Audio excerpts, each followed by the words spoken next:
Bismillahirrahmanirrahim. Assalamualaikum warahmatullahi wabarakatuh. Alhamdulillahilladzi khalaqas samawati wal ardh, asyhadu an la ilaha illallah, asyhadu anna Muhammadan abduhu wa rasuluhu. Allahumma shalli ala Muhammad wa ala Muhammad kama shallaita ala Ibrahim wa ala Ibrahim wa barik ala Muhammad wa ala Muhammad kama barakta ala Ibrahim wa ala Ibrahim fil alamin innaka Hamidum Majid. Alhamdulillah, pada kesempatan hari ini kita membahas bagian ke-6. Adapun bagian pertama kita udah jelaskan masalah surat ini, surat dari BPN tahun 1983. Kemudian bagian kedua kita jelaskan mengenai penyerobotan lahan di sini, yaitu Tommy Rokayah diserobot oleh jaringan mafia tanah.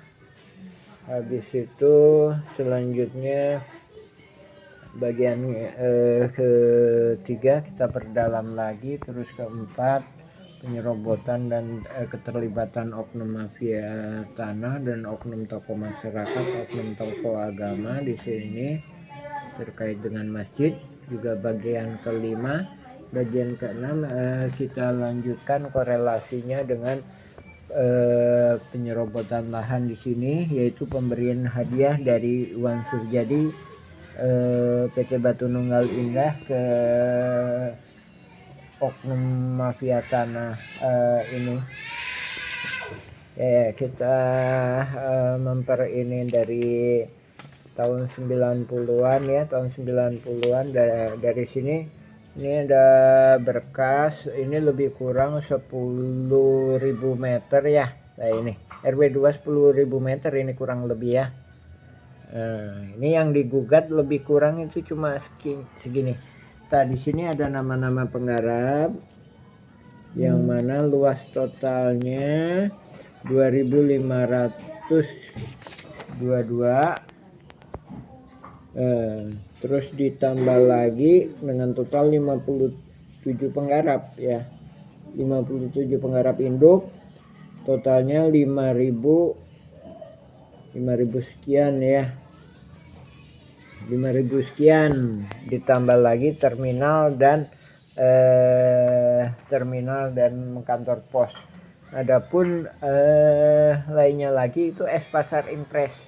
Nah itu ntar yang kaitannya sama PT Darul Hikam, Sekolahan Darul Hikam atau Yayasan EMA. Kita pertegas lagi ya, itu tahun 97. Nah, adapun ini oknum jaringan mafia tanah ini tidak puas dengan lahan ini ya. Nanti ya, ini totalnya cuma sekitar 5.000-an. Nah, adapun lainnya lagi ini terminal. Nah, lainnya lagi ini Pasar Impres atau di sini itu kantor pos ya, kantor pos. Nah, kita perlu lihatkan peta ini. Kalau peta itu kita di sini ini kan, ini kantor pos, ini kantor pos, ini terminal, nah, ini warga.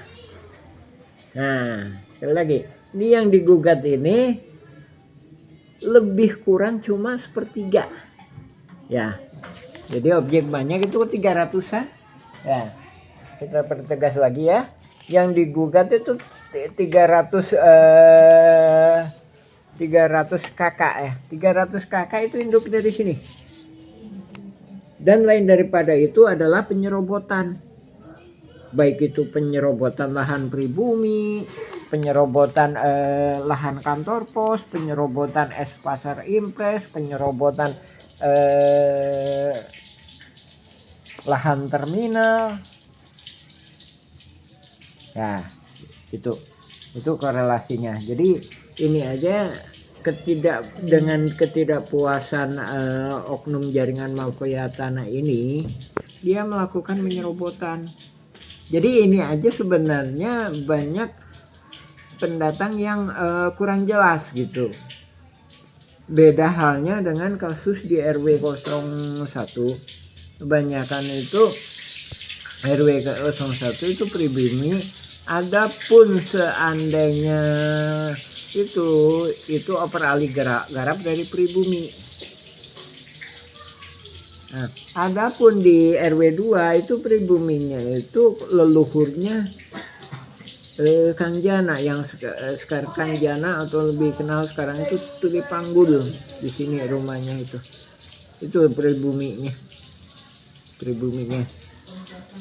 Ya, ini korelasinya kemarin dengan pemberian hadiah kepada Iwan Surjadi, kepada Ismail Tanjung, Didi Koswara. Nah, adapun itu tadi membuat surat-surat ini, yang akhirnya juga ntar disupport lagi sama Kelurahan Dago. Nah, ini kan, ini surat Kelurahan Dago, fotokopiannya, ya. Ini ditandatangani oleh Dr. Andes Topik sebagai Lurah Dago, Kecamatan Coblong. Tuh kan, terkait dengan surat BPN. Nah, di sini 41 yang mengajukan. Berarti sisanya mah diabaikan ya oleh oknum-oknum ini. Ini tahun 97 ya. Nah, ini oke. Sudah keluar sini. Jadi jaringan ini nggak terima mendapatkan lahan ini. Oke. Itu kaitannya sama 97. Jadi di sini Asep Mamun di Bekasi ini yang dia 57 penggarap ini luas ininya Asep Mamun itu cuma sekitar 280. Nah, dari sini. Adapun dia mengajukan permohonan warga-warga RW 1 membuat kesepakatan juga. Nah, ini notabene warga RW 01 itu banyakkan pribumi atau yang memang benar-benar operali garap dari yang pribumi. Nah, sini ya, ini Asep Mamun. Dari 280 ini menjadi 1.500. Gitu kan? Nah, sekali lagi juga ini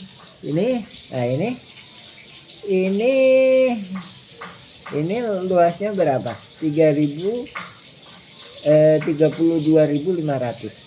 Nah, adapun 32.500 di sini.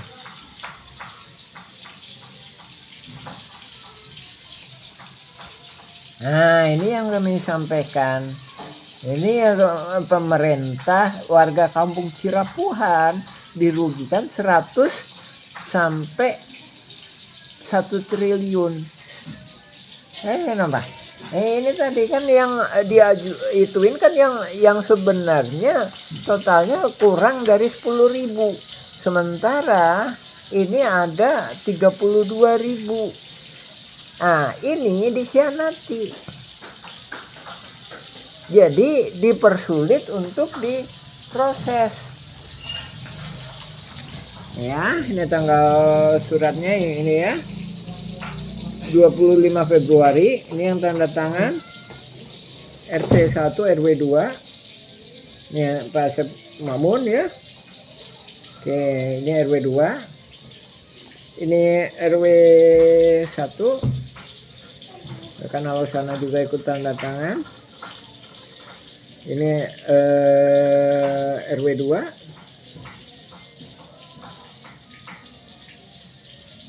Ya. Ikut. Ingat ya, baik-baik tanggalnya. Tanggal segini ya. Nah, setelah tanggal 25 Februari tahun 99, kok bisanya mengeluarkan surat seperti ini? Jadi seolah-olah nggak tahu apa-apa mengenai lahan ini. Jadi ini lahan ini jadi surat ini dipakai untuk mengintimidasi warga-warga pribumi. Nah, coba lihat tanggalnya.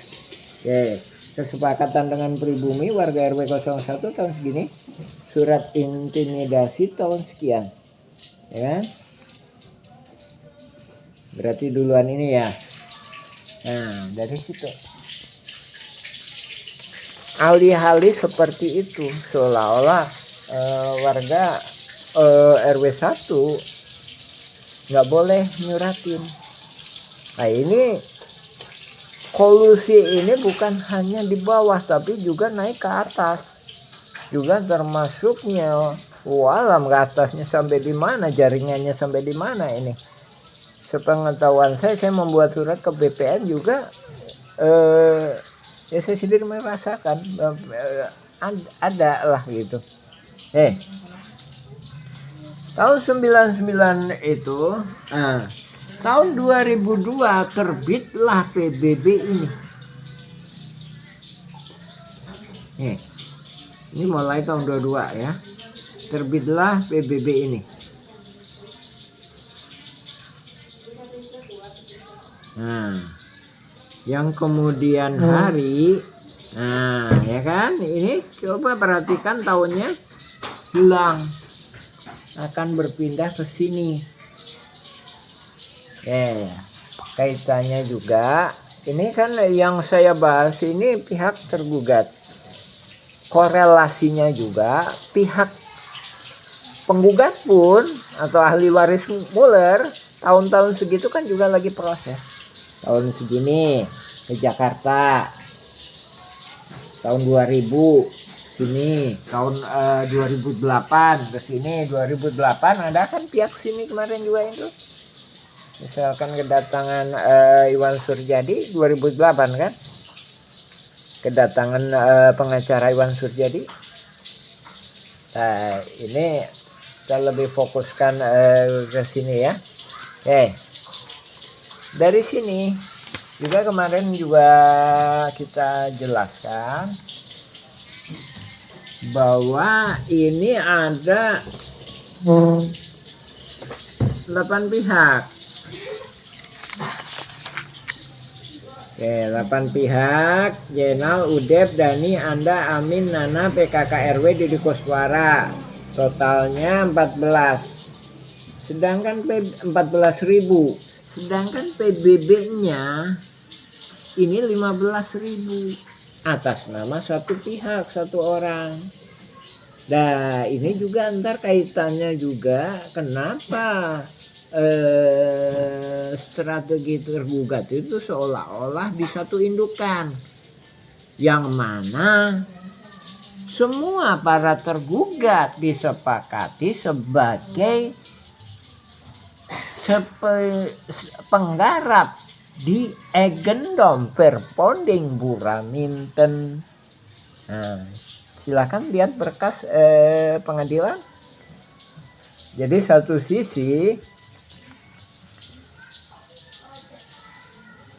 jaringan mafia tanah ini berkolusi membuat Eigendom Verponding atas nama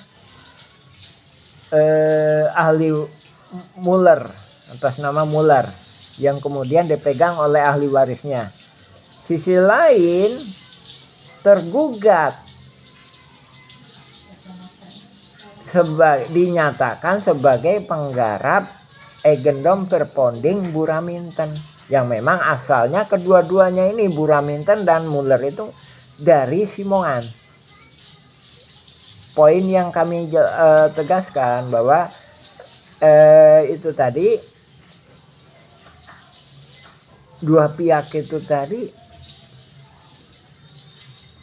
seolah-olah memerangkap, jangankan warga Cirepuan yang tidak diikutsertakan sebagai tergugat. Nah, warga Dagolos pun sebenarnya juga udah terperangkap oleh jaringan mafia tanah ini. Jadi mau nggak mau dalam pembelaannya pun Asep Makmun seolah-olah dari bapaknya atau dari Didi Koswara, padahal ini sudah terhapuskan ketika proses sidang itu menurut petugas PBB ada di sini. Jadi PBB memang bukan bukti pertanahan. Nah, akan tetapi ini dipakai transaksi oleh jaringan mafia tanah. Nah, ini juga korelasinya dengan yang kemarin. Kenapa Iwan Surjadi CS memberikan hadiah ke Didi Koswara dan Ismail Tanjung. Jadi untuk ini yang kemudian hari untuk dipegang oleh ini. Yang kemudian hari yaitu saat ini diajukan tuntutan. Diajukan tuntutan oleh ahli waris Muller. Sementara di sini warga Dagolos dipegang oleh Asep Makmun CS itu seolah-olah diwakilkan ke sini. Nah, padahal ini udah ada di sini di Deddy Muhammad Saad. Jadi tujuannya pihak penggugat bila mana tergugat menang, nah dia masih dapat simpenan.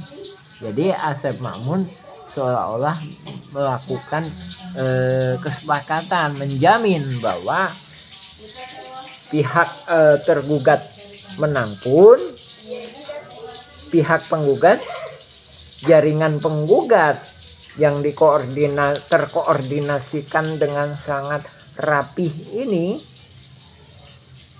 masih dapat untung. Nah, itu korelasinya, ya kan? Nah, ini skenario ini ini kita ngebahas beberapa surat ini ya sampai PBB 2002. Insya Allah akan kita sambung ke bagian berikutnya. Ini bagian ke-6. Nah, itu sedikit banyak udah paham mengenai korelasinya ya. Sudah kami tegaskan bahwa korelasinya juga. Ini juga kemarin juga saya sampaikan bahwa penokohan ini juga bukan pribumi tapi penyerobotan di sini juga. Nah, ini keterlibatan oknum tokoh agama juga menyepakati seolah-olah. Padahal ini mah jalan pribumi. Kemudian dibangun madrasah oleh Diki Sulaiman di sini. Disetujui. Kita udah sering ingatkan. Kita pertegas lagi, ini tanah Pak Bagio, ini tanah Pak Bagio, bukan tanah warga, bukan tanah pribadi juga. Tapi Diki Sulaiman udah saya ingatkan. Nah, di sini. Kemudian yang baru-baru ini dia ngebangun itu di sini. Nah, ini perhatikan baik-baik. Ini sebelahnya, sedangkan Diki Sulaiman di sini. Adapun surat yang digunakan itu surat ini, surat Iki Yunus. Jadi harusnya dua surat Iki Yunus ya, surat dari Pak Manan ini ya, tuh ya. Kita udah ingatkan, udah panggil itu Sulaiman juga, dan ini juga Didi Koswara dan Asep Makmun.